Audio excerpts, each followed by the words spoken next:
Hi friends, hello. అందరూ ఎలా ఉన్నారు? అందరూ బాగున్నారని నేను అనుకుంటున్నాను. ఈరోజు సండే కదా, మా ఇంట్లో స్పెషల్ ఏంటో చూద్దాం రండి. ఈరోజు మా ఇంట్లో స్పెషల్ బగారా రైస్,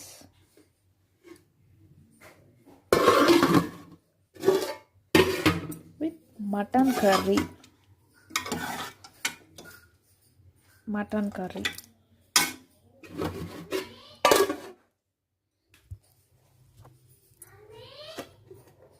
గిన్నెలో అయితే నేను వేసుకున్నానండి తినడానికి.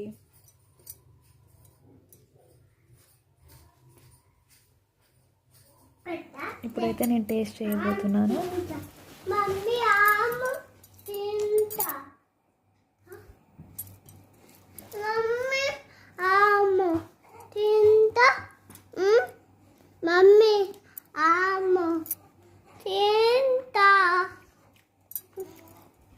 చాలా బాగుందండి. ఇలా ఎంతమందికి ఉల్లిపాయలు వేసుకొని ఇలా తినడం ఇష్టం? కామెంట్ బాక్స్లో తెలియజేయండి. Bye bye.